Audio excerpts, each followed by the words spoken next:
Hello, fellow star stuff. Hello, happy Thursday. Thursday. Had a moment there where I thought it was Tuesday for some reason. Oh well. Yes, we are here with a very special stream. It is after 7 months. After 7 months, pretty much on the dot. We are back with some more. Da, da, da, da. Some more Never 7, the end of infinity, for seemingly the final time here. the very final time. Let's see, last time we got the bad end for the Yuka Cure route, and we also got one of the good ends, and it was basically me kind of hopping back into the Yuka Cure route after a long time.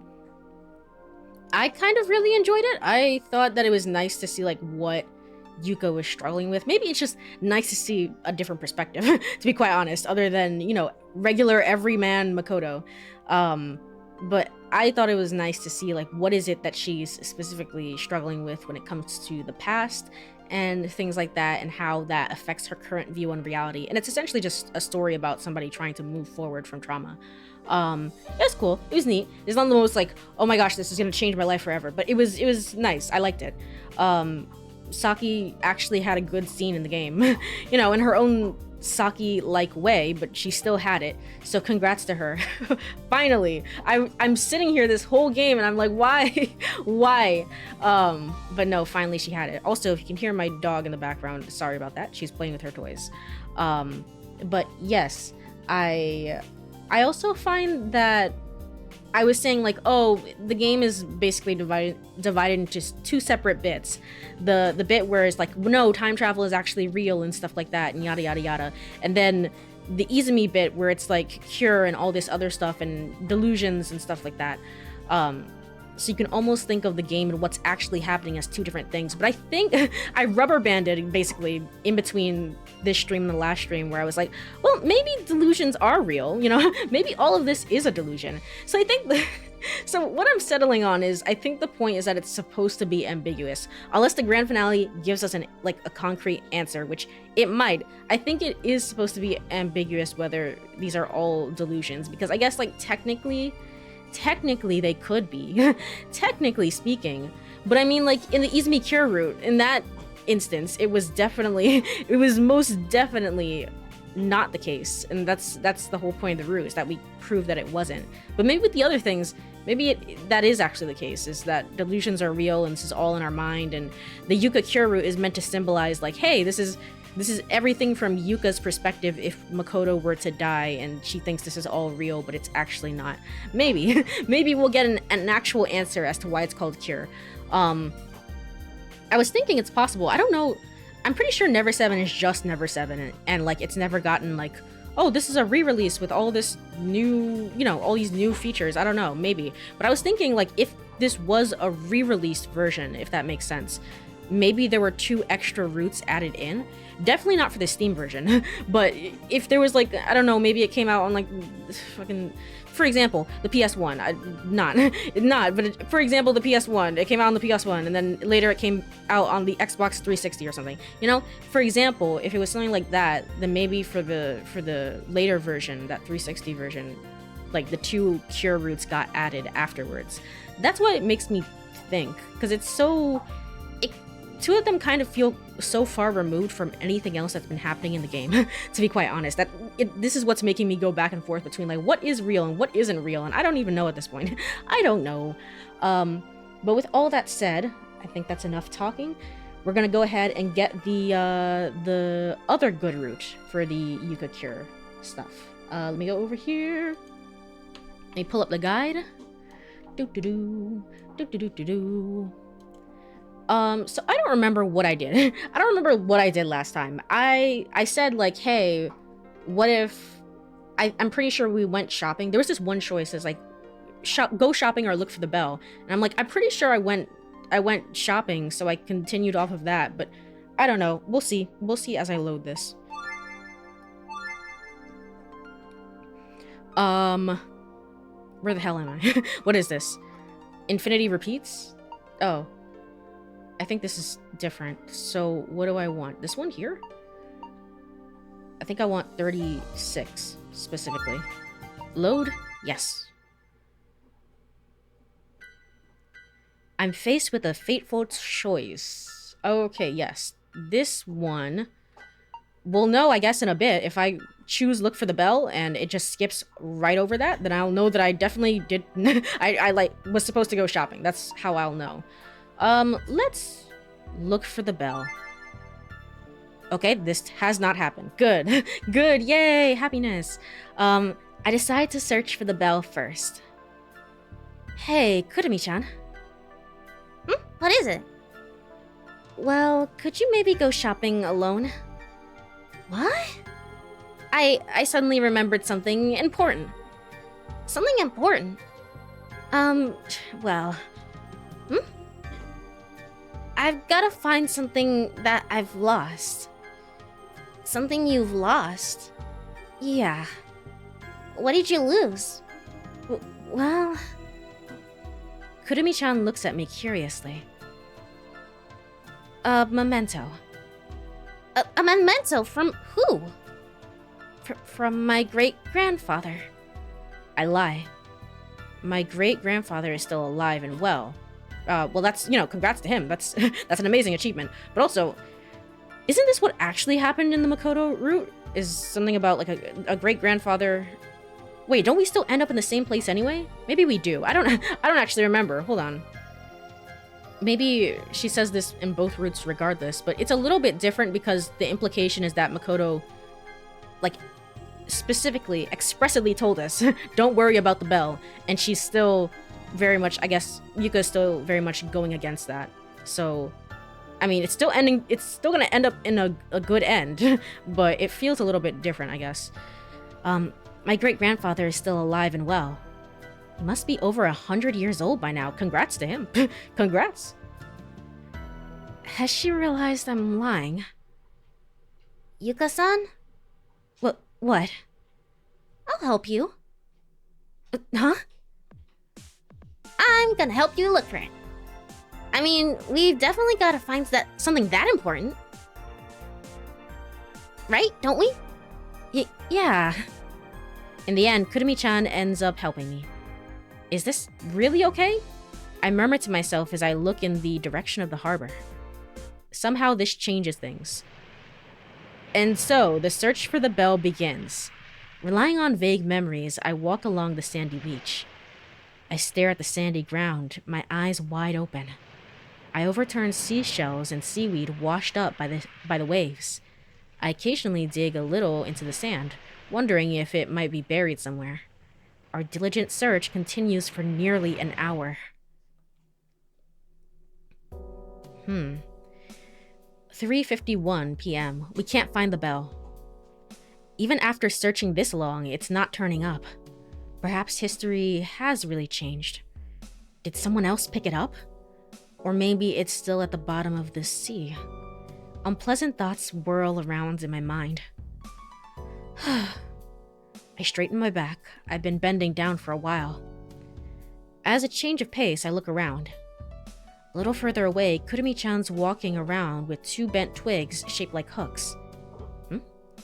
Could it be she's trying to douse? What is she doing? What is the little goober doing?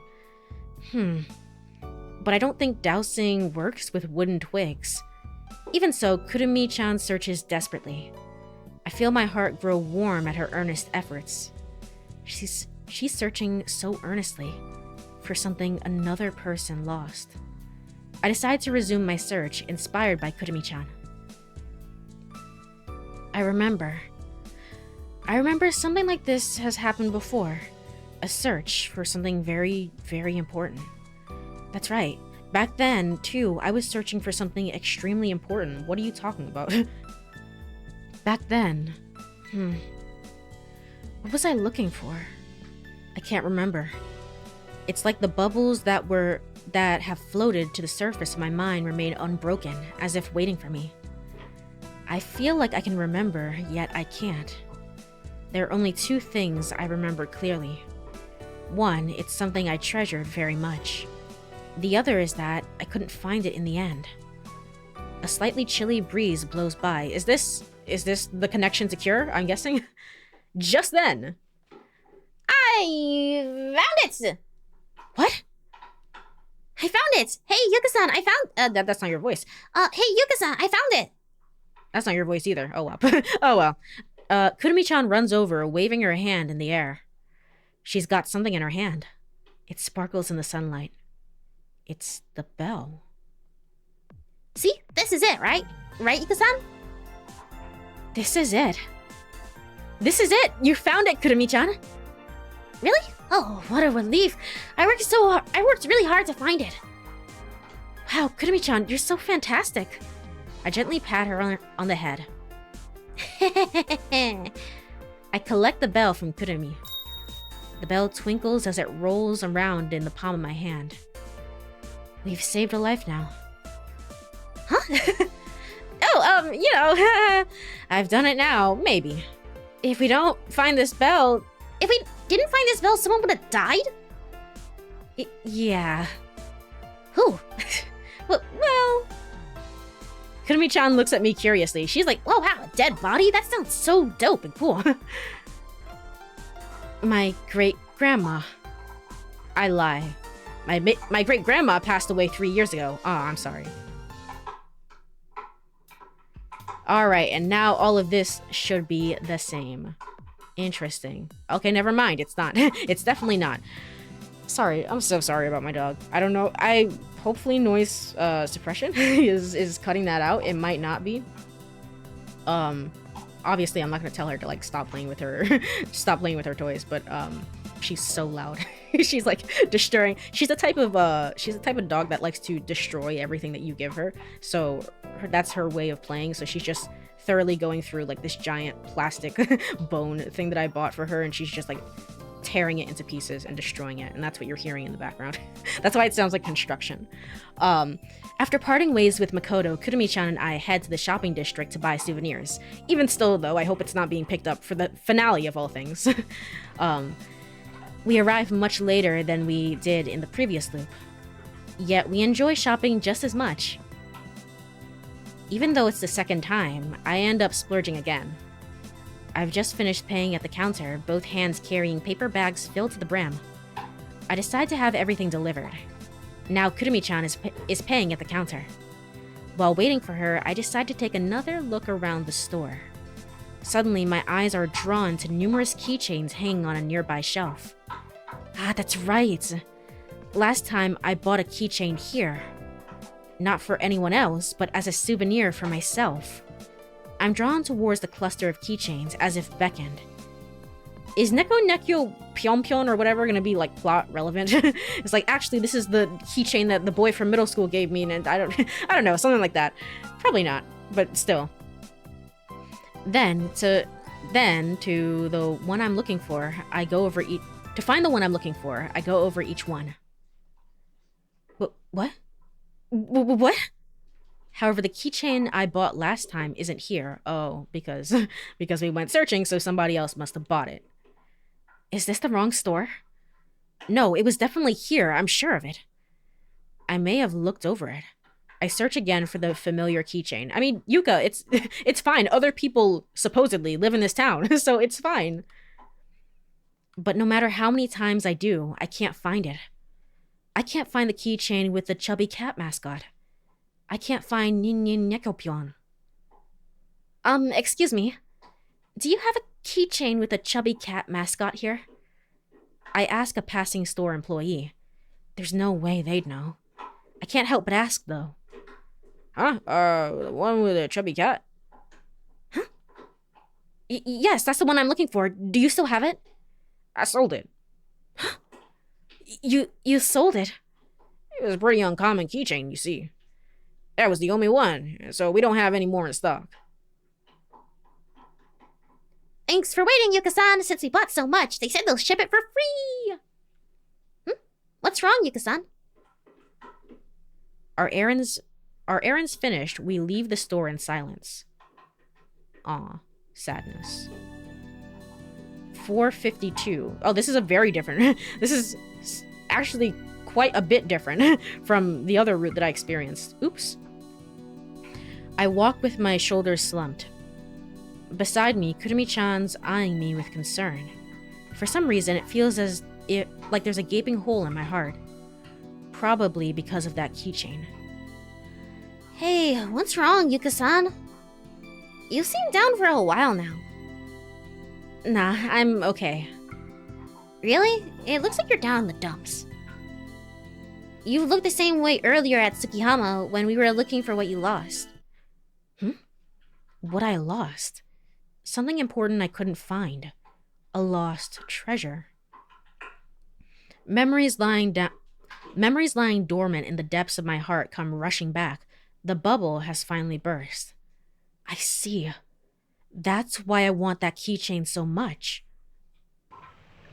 What do you see? Please elaborate. 5:10 p.m. We reached the coastal road. We've been walking and talking about random stuff. What? Wait, elaborate. Go back. So anyway, big sis, right? Kurumi-chan laughs so much. She laughs happily, even about the smallest topics. I can't laugh like Kurumi-chan, though. Because I've started to remember. I've started to remember so much since coming to this seminar retreat. One memory after another. At such times, I usually talk to someone. I believe that sadness is something that should be thrown away, not accumulated. Are you sure about that? Do you really believe that? Do you really believe that? Yuka, let's unpack that a little bit. Hey, Yuka-san? What? That sold-out keychain, was it special to you? I mean, you've been acting so weird since. I stop walking. Kurumi-chan stops too. I hesitate for a moment about whether to continue talking. That keychain, right? I decide to speak up. That keychain. It looks exactly like something. Something I've treasured since I was little. A keychain with a small cat. That cat was named Neko-pyon. There we go. Even though it was tiny, it wasn't cute at all. It had a scar on its forehead shaped like a shuriken. It was really badass. So, because that scar looks so much like a shuriken...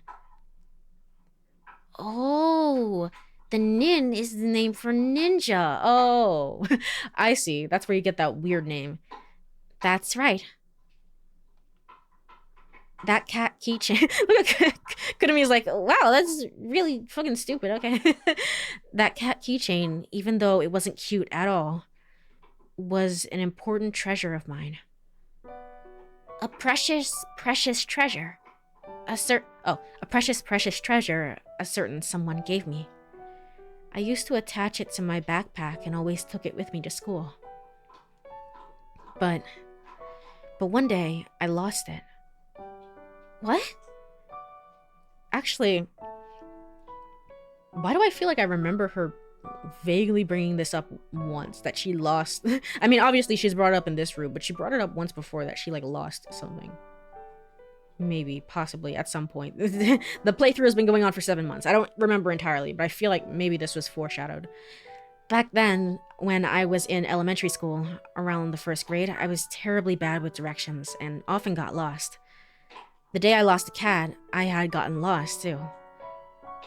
Going home from school, I was in a hurry so I could catch a TV show. But I thought I wouldn't make it in time, so I thought of taking a shortcut. A friend had told me about it the day before. I couldn't remember exactly what they told me, though, so I ended up wandering into an unfamiliar place right off the bat. I was stupid. I forgot I couldn't handle directions. In the end, I got lost. I couldn't even think about the TV show. I kept wandering around this unfamiliar place, crying my eyes out. But before I knew it, I was standing in front of my house. And when I looked at my backpack, the cat keychain was gone. Yeah. It must have fallen off when I was lost. When I went through a narrow alley, my backpack and the wall must have rubbed against each other. But at the time, I was sure the cat had brought me home. Didn't you look for it after that? Of course I did. The next day, along with a friend who knew that shortcut well, I searched for hours and hours until it was completely dark. But we couldn't find it. In exchange for being able to return home, I lost that small cat. And then, once again, I lose the cat. I even lose the fat cat keychain that should have been at the souvenir shop. In exchange for the bell this time. The bell that is seemingly not even that important, because we're gonna survive this anyway. Huh? Didn't you say earlier that the two keychains are really alike? Yeah, I did. But the tiny cat and the chubby cat aren't similar at all, are they? Now that you mention it, you're right. I'm right, you say. So, what do you mean? But they are similar. The first time I saw them, I definitely thought they were alike. Even if they are totally different cats. What metaphor? what Schrodinger's cat theory are we trying to make an allusion to right now? I don't actually know. Yuka-san? That's right. Even if the cats are totally different, they're right. Okay. Yes, no, there we go. They're exactly alike. You know, kind of like that boy, Makoto. I think I got here about 15 minutes ago. There's a lot of cutting in. As I watch this peaceful scene play out, the shock of the missing keychain gradually fades away. Alright, now all this is the same. Yay! Yippee! This is a scene where Saki, awkwardly tells us, like, hey, I have feelings for him, so you better step up or get out of my way. And it's like, did you really? I mean, I guess she did. She did really have feelings for him, but she was, like, testing him, so to speak. I will say, yeah, little scenes like this, like the getting to see Izumi from another character's perspective. That's what makes the Yuka route so interesting. It's like little nice scenes such as that. We don't get to speak to them one-on-one that often. Especially Haruka, actually, now that I think about it. Do we ever really talk to Haruka one-on-one? All the other girls we technically do, but Oh yeah. Haruka comes in to wake us up. You're gonna be late. But otherwise, we don't really have a serious conversation with her. Is it that you're feeling down about the cat keychain? Right? Oh, and that's it. I thought so. Ta-da! Kurumi magic! She takes out some folded paper from her pocket. What's that? A cat. It's an origami cat. Oh yeah, you're good at origami. Look at that. Look at that. The callback. Woo! I thought it could be a replacement for that keychain, so I folded it last night. I kind of forgot to give it to you. Oh yeah, Kurumi was folding origami before dinner. Here you go. Thanks. I timidly accept the origami cat. Be sure not to lose it, okay, Yuka? Trauma? I can feel my heart twitch. Okay, well, this is not, you didn't have to say that last part. This time, I'll make sure not to lose it. I don't understand. Is Yuka gonna die for this? What's about to happen? Yuka-san? Don't lose it. The sound of the small waves grow distant, and I recall another memory. During our 3rd year of middle school, on the class trip, the night the boy and I gazed at the starry sky together, after the story of the Gemini constellation ended, then... It's getting really cold. Should we head back inside? Hey, Yuka? Well, do you still have it? Have you forgotten? What are you talking about? The cat keychain. Here, this is for you. Don't cry, alright? Ah, okay. Yes. The dream. That's where she mentioned it. So fairly recently, but that is where she mentioned it. And there's my alarm. Oops. Oopsie daisy. Is from that flashback that she had during the other Yuka cure route that we just did. Remember? That was you? No way. It's a small world. Oh, okay, I see. So that was years ago, years and years and years ago. And they met in middle school, and Yuka didn't remember, but the boy definitely did. The boy somehow had, like, perfect memory. Okay. I knew right off the bat that you were that girl, Yuka. I mean, I even asked you your name. My name is Yuka Kawashima. A purple sky, a crying girl. She had told him her name. Well, it's only natural you'd forget. It happened so long ago. So I bet you don't have it anymore. I really love that keychain so much, but I lost it. I searched so hard, but I couldn't find it. I see. I'm sorry. Nah, it's cool. The next time I give you a present, I'll give you something a bit bigger, so it won't get lost. Don't lose it next time. Interesting. San? Yuka-san! Yuka-san! Kurumi-chan? Come on, why are you spacing out? It's nothing. Could it be... Did I go too far by giving you the origami cat? No, Kurumi. It's so sweet. Huh? You don't have to accept it, you know. What are you saying, Kurumi-chan? I'm just so touched. Really? Yeah. See? I'm looking right into your eyes, aren't I?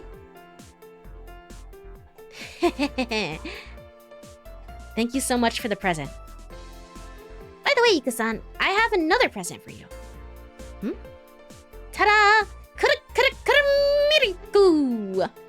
Oh, yes, also the beer. Drink this and cheer up. Yeah! Let's give in to our drinking addiction. Wait, no. That's not the moral of the story. Probably. Alright.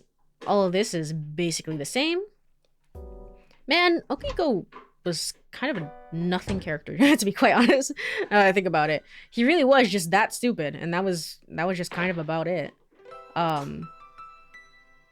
He's just a thorn in our side, and that's the extent of it, which is kind of unfortunate. Kind of unfortunate.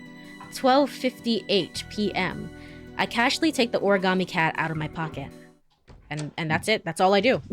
And then I have the same trauma therapy session with my therapist, Saki. My therapist slash friend slash whatever. Don't worry. Okay. I still think the way that she went about it was a little bit aggressive. I mean, maybe she knows best. She would certainly, like, in universe, know Yuka longer than I do, so maybe she really does need this. But regardless, the intent is still like, wow, this is a great scene for Saki. Congrats. You know? Probably, again, Saki is such like a fascinating, complex character that it's like, she doesn't have to be likable, but like there are many different facets to her that make her really, really interesting, to be quite honest. The game just kind of doesn't explore that in a way that is that impactful, unfortunately. She just kind of becomes like your token tsundere character, which is unfortunate, but still. Alright, so the correct choice here is in the art room. And then we skip through that as well. Oops. Okay. For a miracle. No miracles. We could be together forever. I skipped through this too. Alright. Somehow we still survive it. Are we gonna get a please, game, I'm begging you. Please elaborate on how we survived that. Is it the cat? The origami cat saved us. It came to life and it decided to save us all. That's right. That's not your voice, Makoto. What the hell am I doing? Sorry. I forgot to give you this. I forgot to give this to you. Makoto takes a small paper bag from his pocket. It's a bag from a souvenir shop I went to earlier with Kurumi-chan. Ah, I see. He's the one who bought it. What's this? Open it, Makoto says, pointing with his chin. I carefully take off the tape on the bag. Huh? Yay! Neko Kyompo! Woohoo! Or whatever its name is, I don't care. But yay! It makes an appearance in the good end. It's a keychain. Did I skip through something there? No. It has a chubby cat mascot character attached, small enough to fit in the palm of my hand. You know, if that's the case, does Makoto know then that we disobeyed his orders and basically went searching for the bell anyway? Do you still have it? I lost the first cat. I see, the symbolism. The symbolism. I thought you'd be busy, so I thought you'd be busy looking for the bell that day, so I bought it before going to Sugiyama. I sold it. I'd almost lost the second cat. It's a little late, but... The tiny cat and the chubby cat aren't similar at all, are they? They don't look alike at all. So Makoto clone theory is just dead in the ground. Dead in the ground, but... it's fine. It's fine. It probably would have been a little too contrived to make it work anyway. But still, it was a nice theory while it lasted. It's a present to make up for yesterday. The next time... I see, it's like flashing back and forth. Still, they're very similar in her mind. The next time I give you a present, I'll give you something a bit bigger, so it won't get lost. So it won't get lost. So I won't lose it. Makoto. That boy I was talking about the other day. I guess you're not similar to him at all. Wait, what? Okay. Yay! Yippee! That doesn't really matter. I'm me. Though I'm not gonna go and leave you, Yuka. Yeah. Bathed in dazzling morning light, Yuka and I share our... Yuka and I, because Yuka is totally not the person narrating right now, share our first kiss. We finally stand at the starting line. Starting line, even. What lies ahead, no one knows anymore. But we mustn't be afraid. No matter how many times we fail, we can keep moving forward. From now on, we can fly towards the shining sky. We can fly together forever. Where to? That's obvious. Towards a future of freedom. Alright, now we're gonna get the credits. Now we get the credits. Is there gonna be an auto scroll here, or just fading? It's so early 2000s. I've said it before, I'll say it again. It's so early 2000s. Once said a young boy, the two brothers were always together no matter what. But this brother's parallel, so that's why even when they died, they wanted to be together. The immortal Pollux begged of Zeus, release me from my immortality. His wish granted, the two were lifted up to the sky, becoming a constellation that shines in the winter. It's a beautiful story. I don't necessarily know how it relates to the game per se. I mean, I do. I guess you don't stop thinking about it as, oh yes, they're brothers. I mean, obviously in the legend they are, but instead think about it as lovers instead, in the case of the boy and Yuka and stuff like that. Still, I feel like surely there must be a better folklore story somewhere to connect it to everything, but it's okay. That's just me being like nitpicky or whatever. It's like a non comment, so to speak. But yes, that was the Yuka Cure route, good and 1.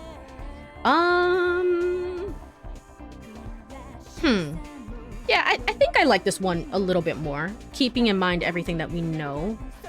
I would like this one more because she's able, not only is she able to overcome her trauma, but she's also then able to, like, I don't know how to describe it. She's then able to be like, actually, you two aren't similar at all. Yay! She's coming to the same conclusion, basically, that Saki had come to as well, right?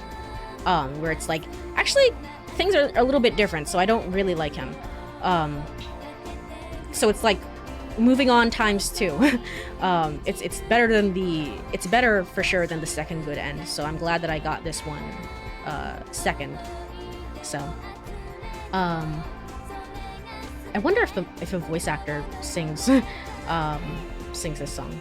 But let me go ahead and one of the voice actors, I don't know, like Haruka or somebody. Probably Yuka, actually. Yuka's the main girl, so it's probably Yuka's voice actress. Let me go ahead and get up the grand finale, and let's go ahead and play through that.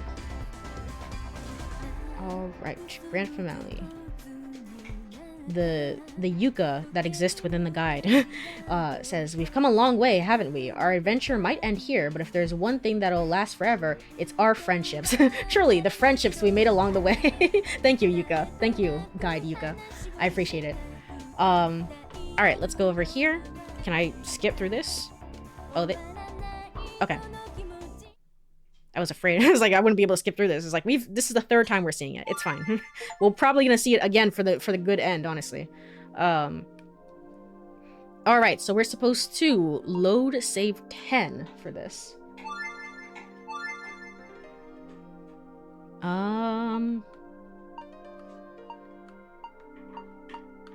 It would have been here. So this is 1, 6, 7, 8, 9, and then 10. So that's 34. Izumi Cure Route. Alright, vanish. 4, 4, 6. Load data? Yes, please. If I don't do something, Izumi-san's gonna... I don't know what's gonna happen to Izumi-san, honestly. I don't remember. I don't remember. Stop the car, and then it says you can use skip mode to skip to the credits. You've already read this content. This is new story content after the credits. Oh, oh ho ho. Okay, so stop the car. Wait, basically then I would have had to get all the other endings, right? To see this? What's the condition for unlocking this? This is fucking bullshit. It was like, actually, because I had my face covered and you didn't realize it was actually Haruka and Kurumi. I mean, I like it. It's fine. I actually like it. I think it's goofy in a way that I kind of accept, but still. What? Reflected in the water, forever. So please, don't ever forget how they shine. Let's be together forever, okay? Without saying anything, I reach into my pocket. What I pull out is a small bottle. 3 stars twinkle and sway in the water. The scattered playing cards, they're completely blank. Yeah, what did this mean? It's just like I don't care about the playing cards anymore, or does it actually mean delusions are real? Ha ha ha, maybe? Maybe, if you really think about it. You can use skip mode to skip through the credits, apparently. So it should be okay? Hopefully? Yeah? My god. It's here! This is what lies beyond the end of infinity. I did it! Okay. Is a boat sound, apparently. It's just a freaking boat sound. We're out at sea! Yay! We did it! We are finally here. So surely the condition for this must be getting all the other endings, in which case I wouldn't have been able to do this before. Or maybe you just have to replay through Izumi Cure. I'm not entirely sure.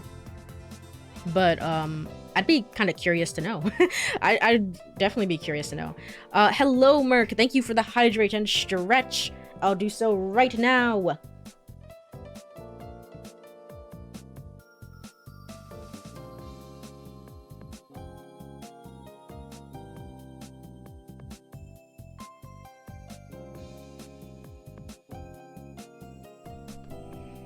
Alright, and a stretch.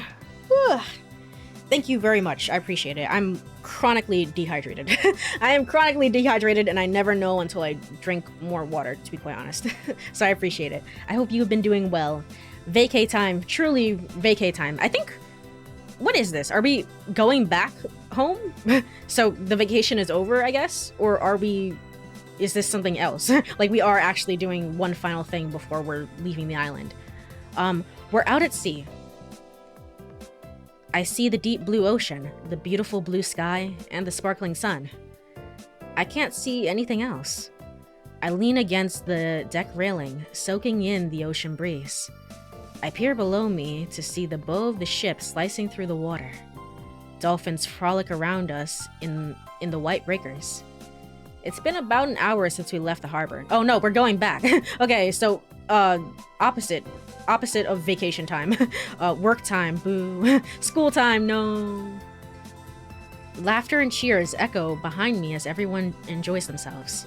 Tap, tap. Someone taps me on the shoulder, and I turn around. It's Saki. Oh, wow, okay. Hi, Saki. Hello.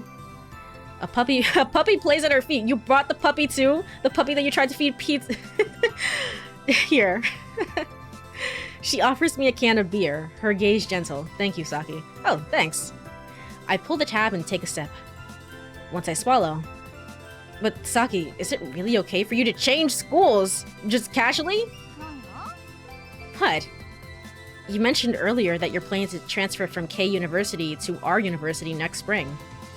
I think K University is leagues ahead of our university. That's what I was thinking. I was like, is this KO? Is it supposed to be KO University?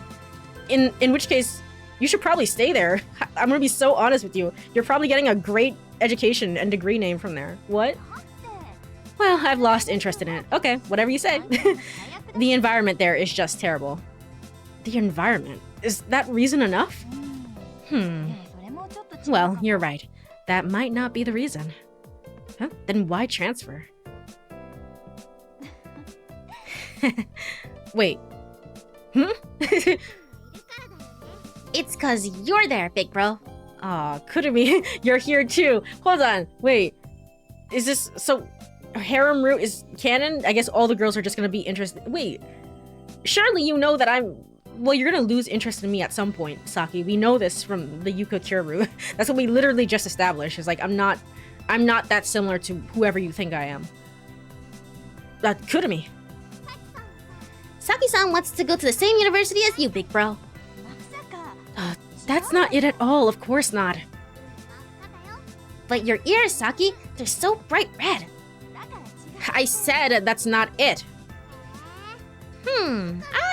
Now I wonder. By the way, I also decided to go to your university next year, big bro. Yeah, I figured, whatever. What? So, starting next year, I'll call you senpai instead of big bro. Hold on a sec, Kurumi. Maybe that will make things a lot less awkward, to be honest. You know you gotta pass an exam before you get in, right? Makoto, this girl is so smart. I've spent 7 different timelines with her. She's insanely smart. What the hell? I know that. I will definitely pass. Ho ho, aren't we confident? Yep, because I'm not the one taking the exam. I'm just gonna hire someone to be my stand-in. Huh? Hey, Makoto. Hey, Makoto. Yeah, Haruka, what's up? There's something I want to ask you. Ask me? Oh my god. So the big little sister then put the little sister in charge of taking the exam for her. Because technically I'm older than you, therefore just do it for me, Lamayo. Okay, whatever. Who was the author of Hojoki? No clue, but why ask me that? I mean, I've completely forgotten. I took the entrance exam last year and all that. The entrance exam. You mean you're gonna take it for her? Yeah. Hey, Haruka, that's called proxy test taking, you know? I know. So keep this a secret from Big Sis, okay? Keep this a secret from Izumi-san that we're committing fraud. Keep what a secret from me? This sounds different, like it's recorded quite a bit later than the other voice lines that we've had before. I might be wrong about that. Izumi-san, perfect timing. I heard everything you were talking about, and I approve of it. Huh? What do you mean? Playing dumb won't help you here, Haruka. Ah, darn it. And Kurumi. You will absolutely not let someone else take the exam for you. But come on! It would be super cool. No one knows that we're clones! No buts. If you want to enter our university, you better study hard and take the exam yourself. How does that work? I mean, it's certainly not impossible. It's not the weirdest thing in the world, but also, how does it work to have a professor who's also your older sister? Does that... I mean, maybe you'll be taking different classes, but still, surely that's a conflict of interest there. Understood? Don't worry, this Big Sis will take good care of you by giving you next year's entrance exam questions. Yay, this family loves cheating, yay! Wait, what did she say? Hey! Sup, everyone? This will be the last time I get to voice Okiko. Let's friggin' go. How about it? You decide to join the Renal Squadron. What the hell are you talking about? Come on, shake hands with me at the Pleasure Banquet Amusement Park. By the way, I can't see Lady Jenny anywhere. Are you high? What are you? What's wrong with you? Lady Jenny? That's right. I wonder where Yuka-chan went. What? Okay, just like move on from that. She was here a moment ago. High expectations or nepotism. basically that. There's like one of two options. There's no other in between. The situation just doesn't end well on either sides. She was here a moment ago. Weird. What? What's going on here? Wait, is she in her own delusion? What's happening? Suddenly, Saki's voice rings out. No, she's here. Everyone will be okay. Hearing her voice, everyone turns at once. Looking up at the glass wall bridge, I see.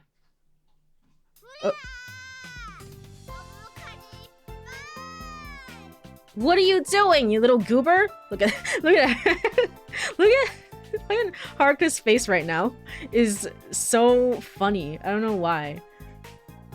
Rah! Hard to starboard.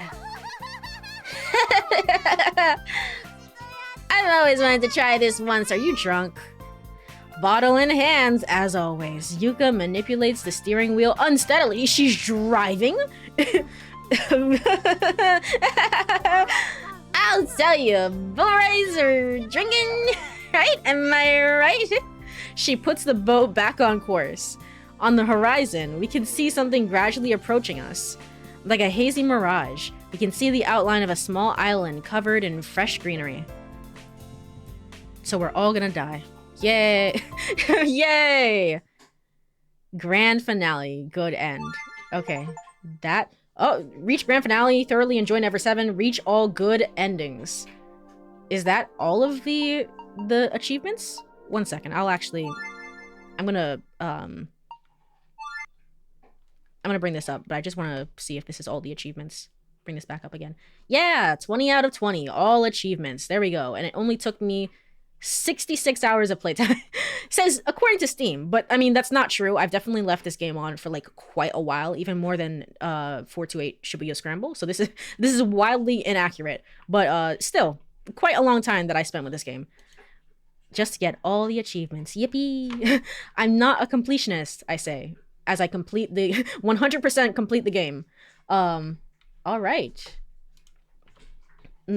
So there's an opening intro. I don't think it's spoilery from like the 10 seconds I've seen of it, but just in case, I've never seen the full thing. I want to see if there's anything in there that is kind of interesting to see. Now that I'm sure and certain that I won't be spoiled on anything. First of Monday, 9/17, April 6th. There's something about it that's very like PowerPoint coded. I don't know, something about it. Interesting. DNA, woo! A bunch of symbols. AGs. Oh, yes, this is supposed to be for cloning. And then cure! And then the cat! Nekopion! It all comes together. It all comes together, truly. There were a lot of different subplots in this game, I will say. Oh, and Izumi being dead on the ground. What's going on here? Oh my gosh, what's happening? You could tell there was a serious upscaling filter put throughout the whole thing. I don't even think they looked this good in the game, but it definitely... Oh, look at that animation. Yuka Kawashima, Kawakami Tomoko. So these are the voice actors as well. It serves as like a whole introducing the cast, I guess, so to speak. We're less than an hour into stream. Oops. Oops. Well, maybe I could have done this last time. Higuchi Haruka. Ah? Eh? Hmm? But you didn't give the voice... Oh, I see. They left the voice actor off because Kurumi and Haruka have the same voice actress. So if they say it, then it's kind of technically a spoiler, I think. Asakura Saki, voiced by Yamazaki. Sure. yeah, the filter is like very, very high, set to like a high filter setting. I really enjoyed the Kurumi route. I will give my final thoughts on the game after I go through this, but Mori no Kurumi, which is Matsuoka Yuki. Interesting, but they don't say it for Haruka. Haruka is left mysterious. Ooh, who is she? Interesting.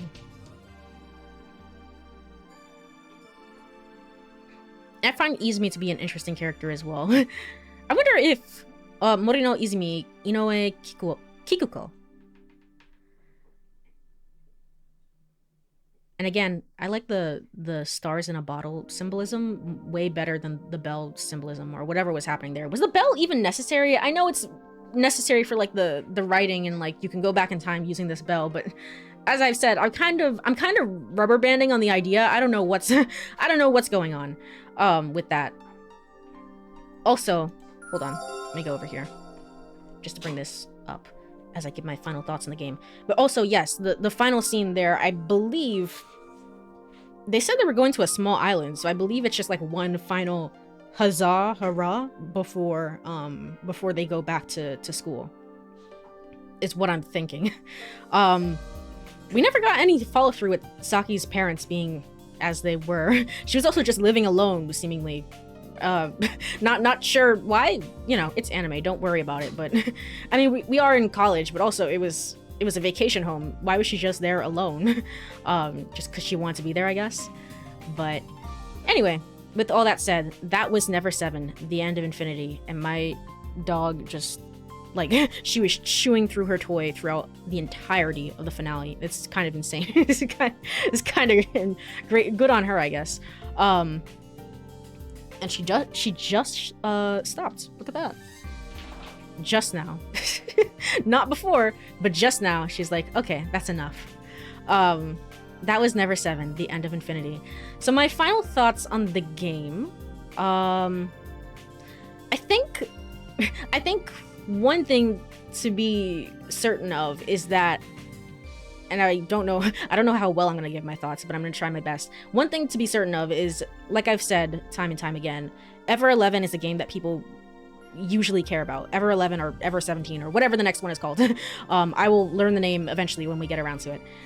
That's the one that people are most interested in and the one that people really talk about.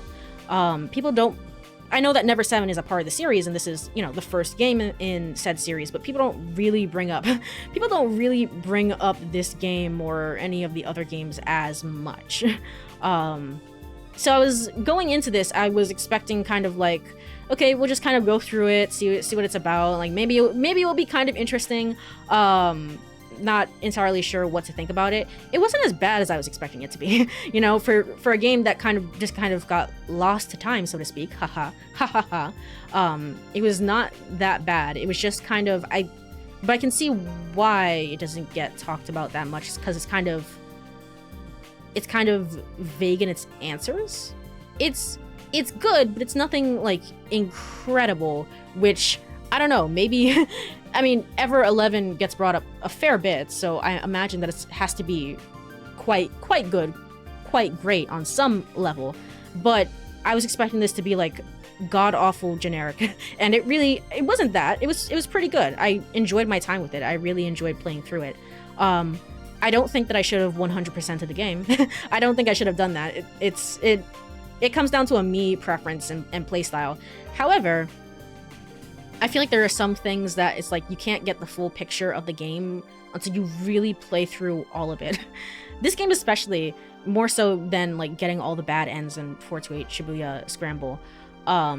This game especially is very much like, hey, I don't think I should have gotten all the endings, but also I'm kind of glad that I did, if that makes sense. I definitely should not have gotten the bad ends. I don't think they were worth it.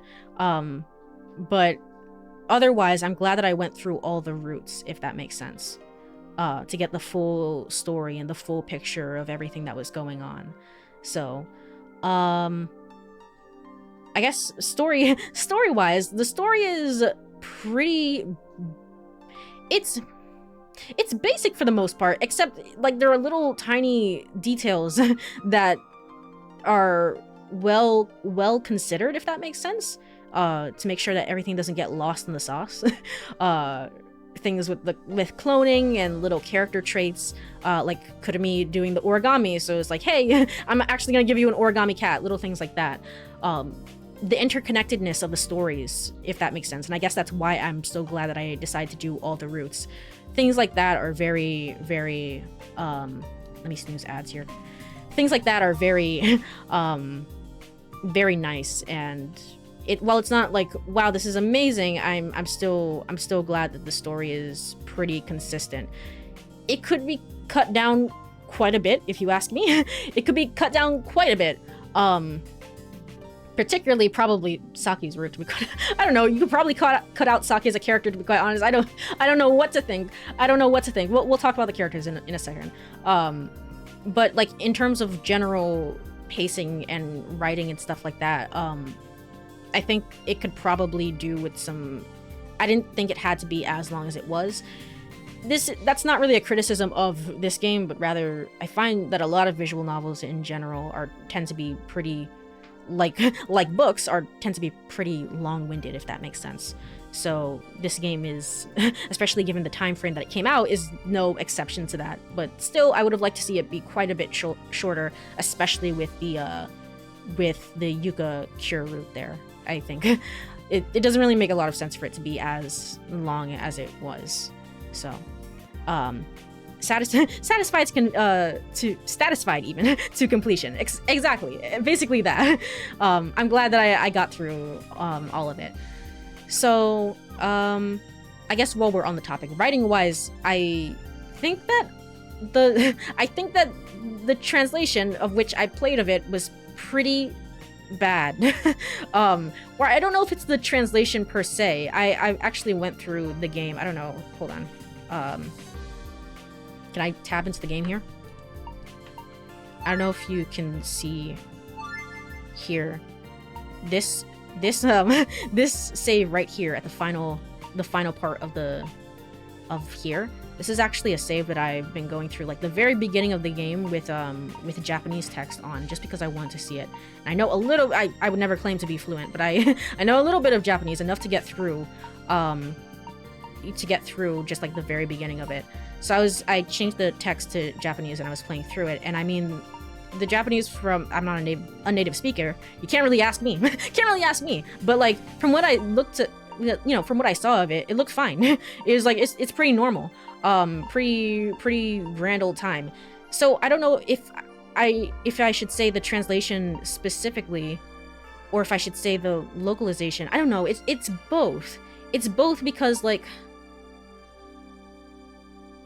I don't know. It just feels, I don't know the story behind it. I don't know if it's like one person translating it. Sometimes it feels like one person was translating it. Sometimes it feels like, I don't know. It was like you just run it through a machine translation as a base and then just kind of spruce it up from there. There are little things that were not too, just quite a lot of errors, and also quite a bit of typos as well, and just like the general reading experience of it was not that great, unfortunately, which I was kind of expecting given the fact that both this game and Ever 11 came out and there was no marketing whatsoever.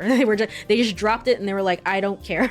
When I saw that, I was like, usually there's a reason they don't talk about it, and that's probably why, is because there was minimal, I don't know if it's like limited budget or minimal effort or what happened, but it was more about just putting the games out there rather than bringing a nice reading experience, which is rather unfortunate.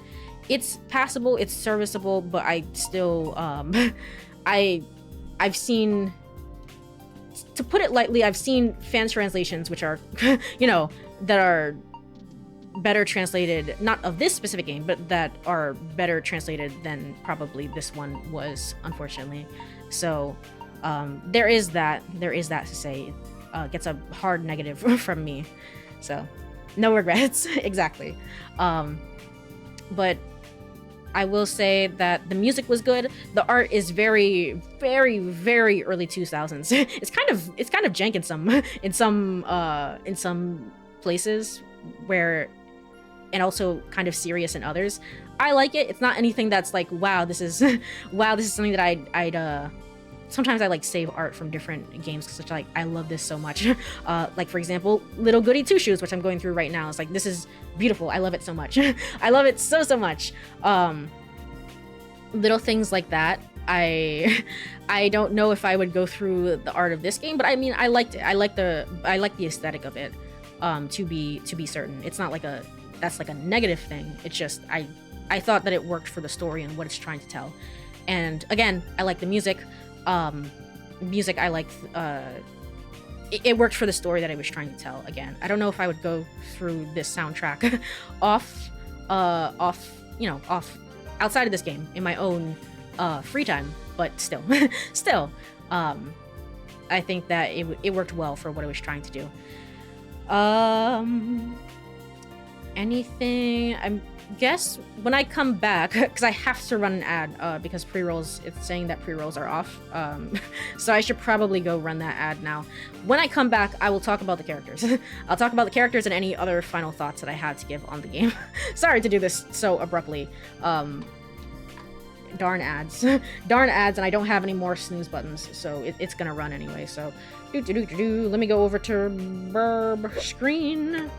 Snack break. Yeah, exactly. Go get a snack. I will be getting some more water because I need it. Oh, as I speak of it, thank you. Thank you for the hydrate and stretch. I'll be back in 3 minutes and we'll talk a little bit more about Never 7. So see you then. Alrighty, I am back. Let me go over again to game screen.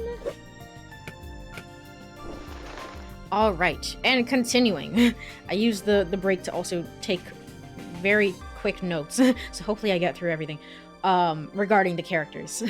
So the characters are pretty all right, is what I'd say. It's like, oh, okay, you know, like as a cast, I'd say everyone is passable, if that makes sense. You know, like if I were to rate the whole cast together and not any sort of individual characters. But I say that because the whole cast is pretty variable, to be quite honest. First off, we have Yuka. Yuka, who spawned the whole hookah meme, because literally who is she? To be fair, and I've talked about this before, but to be fair, in her defense, I was trying to get the Haruka route and I didn't know what I was doing because I tried to do the first route always super duper blind. I had no clue what I was doing.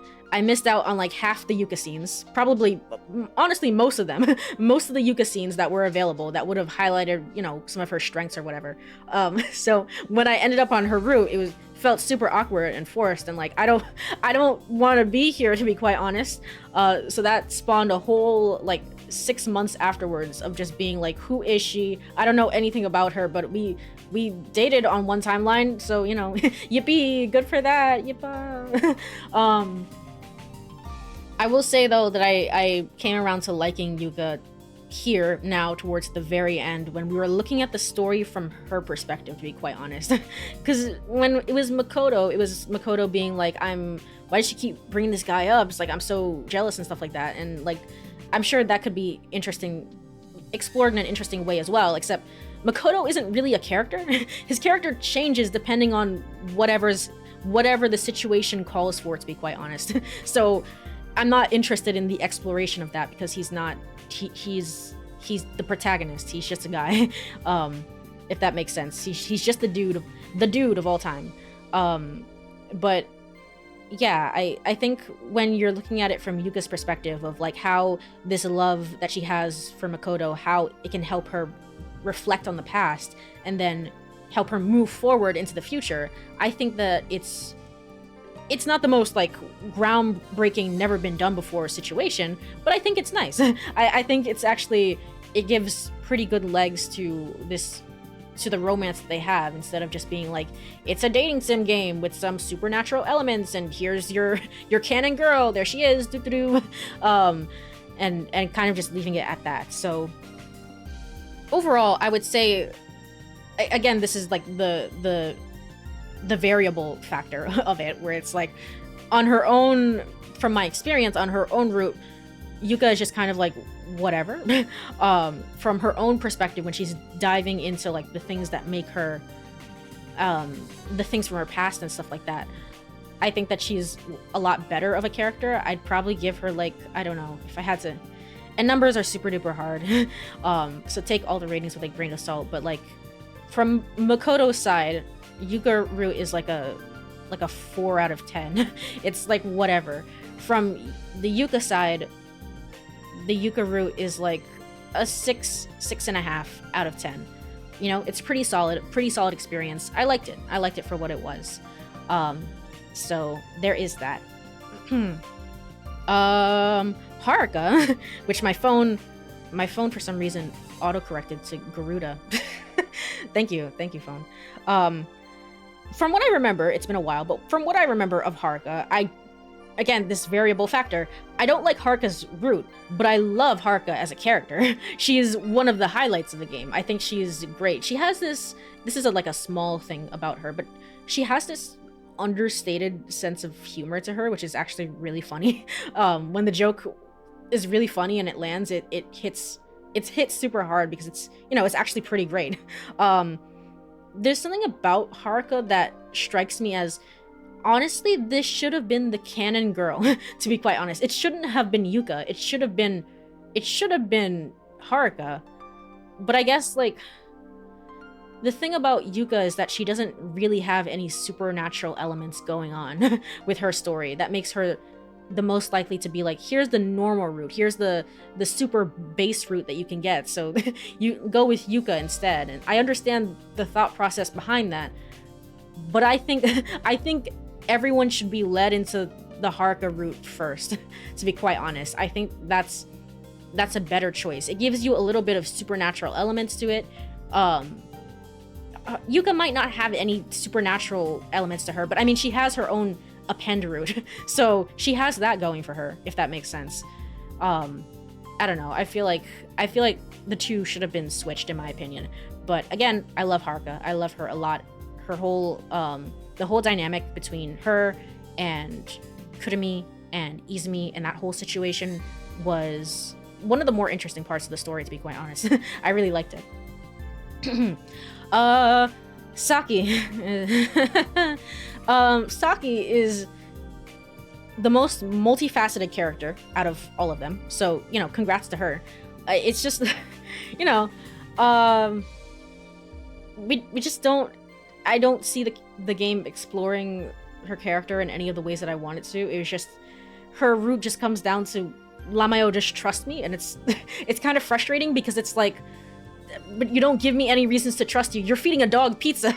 Like, I keep bringing this up because I can't get over it. You're feeding a dog pizza, seafood pizza, because you think you can't find dog food anywhere else, Saki? Like, what's going on here? I'm baffled by her inclusion in the game at all, and I hope if Ever 11 is supposed to be, you know, as, you know, a lot better of a gaming experience and a story experience, I hope that there's a character like Saki, to be quite honest, but I hope that she's handled a little bit better, if that makes sense. And I mean, if not, it's fine. You know, not to reuse character tropes or aspects or whatever. It's fine if the next game does not have that. But I guess that's my hope. My hope, if that makes sense. I think a lot about these tsundere characters, and I mean, it's in a very different context. I will say that it's in a very different context. But for example, I guess you could technically say that Mizuki is a tsundere. Mizuki from the Somnium Files. So I guess you could say that, and Fai as well from Zero Escape. You could say that the evolution of Uchikoshi tsundere characters has gotten a lot better, thank God. Thank God, to be quite honest. But yeah, this is the base one that we're working with. Again, like, Mizuki is one of the best characters in an Uchikoshi game. I'll try not to get into huge spoilers until we talk about the parallels between the games, but Mizuki is one of the best characters that Uchikoshi has ever included, that has ever been included in an Uchikoshi game. So she's also very multifaceted. So it's like, I guess you could make a parallel between Saki and Mizuki somehow, in some very, very loose way, somehow, to say that maybe this was necessary. This was necessary to get to the point where we are now. I think you could have, again, in the spirit of making the game a little bit shorter, because it didn't need to be this long, I think you could have cut this route out entirely. It wasn't needed. Unfortunate. I'm sorry, Saki, and all Saki fans, to be quite honest. Genuinely, legitimately. Kurumi is unironically probably my favorite character in the game. Unfortunately. I didn't think we would actually get to this point. I didn't think we'd honestly get here, but she's really funny. She has a surprising amount of influence within the plot. Within stories that she's, you know, even she's not really a part of. Like, she's still relevant. She's still gonna be relevant in this storyline, right? With Haruka, because of all the different stuff. She's still relevant in the Yuka Cure route because she goes out of her way to help. She's still somewhat relevant in the Saki route because Saki goes on her whole clone thing, and that kind of then, I believe it has an impact on her in some way. I might be misremembering, but that's how I remember it. You're quite a fan in general, impressed with the knowledge and retention to lore in detail. Oh, thank you. I am definitely a fan of Uchikoshi games, I will say. I can be very critical of them, probably more as a fan can be sometimes, where you just like, I love this writer's work, or their franchises, or whatever whatever may be. So maybe I'm like unnecessarily critical, but it's hopefully out of love, and I hope people understand that. So I love the series. I love all the different series. I thought the Kurumi route was pretty good, to be honest. I thought it was kind of nice. You got to see like the whole Scar backstory, somebody being mean to her, and like how this sort of isolates her, how her not knowing her past sort of isolates her from other people, to be quite honest, because she can't make sense of it, and like Izumi is lying to her. All around, kind of a good character, to be honest. I hope we see somebody like her in the next game. And then Izumi. Izumi is a very interesting one and weird one, because she's not... I mean, she's a good character. At the end of the day, it took me a while to get there. I kind of like rubber banded around because the whole Cure syndrome and everything else. But like, at the end of the day, she's a good character. Maybe not like my favorite in terms of likability, but she's a good character. But a lot of her personality as a character is tied inevitably into Cure syndrome and whatever that is and whatever that means for her, and her looking into that and her research, essentially, and trying to figure out whether the hell is Cure syndrome real or not, yes or no. So it's hard for me to separate that story plot line with from the actual character itself, if that makes sense. But I mean, at the end of the day, I think that the Izumi route may, quite honestly, the regular Izumi route might quite honestly be the worst part of this entire game. God, I hated it so much. Oh, it was so bad. It was so bad. It was so boring. Oh, whatever. But the Izumi Cure route was super duper interesting, and like, I don't know if anyone's gonna like go back and ever play this game in like a streaming context or whatever, but if they do, I'd be very interested in seeing other people's reactions to it, because I thought this was pretty interesting. It was pretty cool. So, and you can see different inklings, I guess, of like Uchikoshi-isms, I guess, if throughout his games. I don't know if that makes sense. So the biggest thing, this is going into spoilers for other Uchikoshi games, so if you don't want to hear this, skip for a little bit or mute for a little bit. The biggest thing that I saw between parallels is the idea of cloning. Cloning is something that comes up in the second I the Somnium Files game. And when it comes up in the second I the Somnium Files game, I don't like it at all. But when it comes up in this game, when it happens in this game, I actually quite like it. It's kind of like, whoa, what the hell? And it's done in such a way where, again, I think it's kind of a red herring. The game is making you think so much about like clones and how could this be and stuff like that, but like at the end of the day, clones don't actually really matter. And I kind of like that, to be honest. It's more about the time travel and the Cure syndrome and everything else that's going on, rather than oh, there are clones in this world. Not that I think it would have been a bad thing to explore a little bit more, but I think it's still pretty interesting that it's included at all. So that gets used in a later game.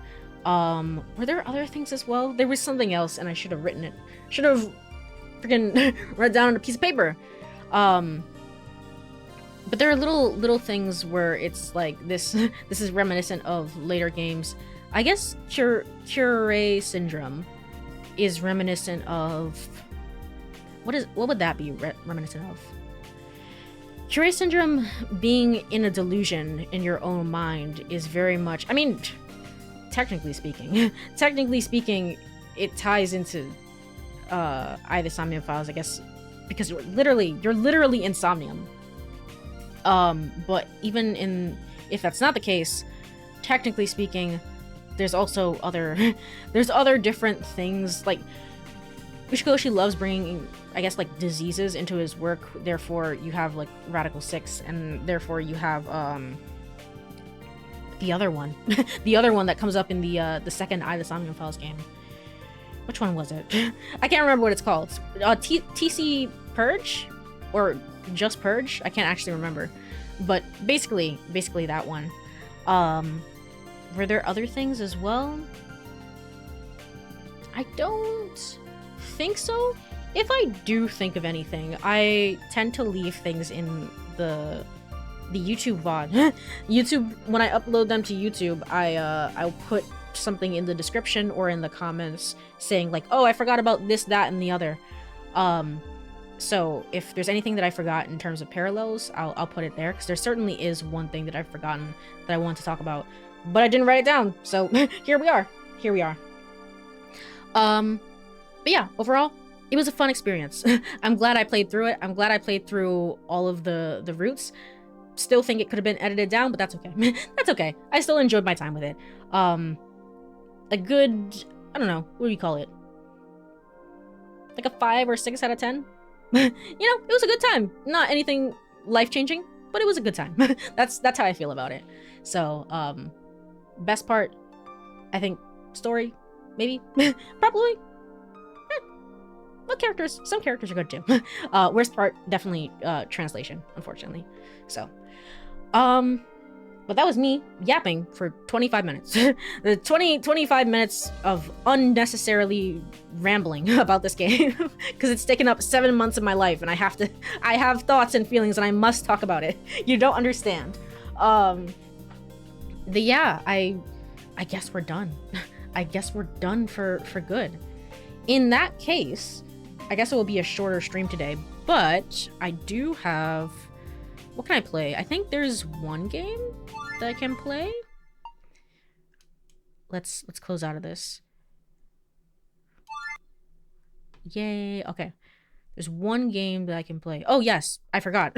I forgot one thing to mention. Next game after this, next week, or maybe even Sunday. It kind of depends on how I'm feeling. I will be starting No Sleep for Kaname Date, which is a spin-off game of the Somnium Files. I'll be going through that. I'm looking forward to that. I really, for the most part, I have some serious problems with the second game, in my personal opinion, of things like I don't really like. However, I love the Somnium Files as a series, and I'm so interested in seeing where it goes with I guess this spin-off game and the new one as well. Whichever the new one, whatever it ends up being. Somnium Files 3, whenever that gets announced. Anything else? And then after that, I will be going into Ever 11. I have Steam pulled up right now. Let me check if I got that correct. This is the wrong page. Hold on. Upcoming stream games. Under here. Ever 17. The Out of Infinity. The Out of Infinity. Okay, cool. And there are some girls on the screen, and there's like a friggin'... I don't know what I'm looking at. Some sort of donut in space. So, looking forward to whatever that is whenever we get around to it. But yes, it will be just back-to-back Uchikoshi games. I'm looking forward to it. I'm looking forward to seeing what all the hubbub is about for different games. So thank you very much for joining me on this journey. And if you enjoyed it, maybe stick around. If you also enjoy Uchikoshi games, maybe, probably. I mean, if you're watching this, how could you not enjoy Uchikoshi games? If you're watching this, if you found this playthrough, there's no way you thought to yourself, wow, I really want to see Never 7, but you don't know who you don't know who Uchikoshi is. Like, there's no way. I don't believe that this person exists. There's no way you just randomly stumbled across this. So, but yeah, if that's something you're interested in.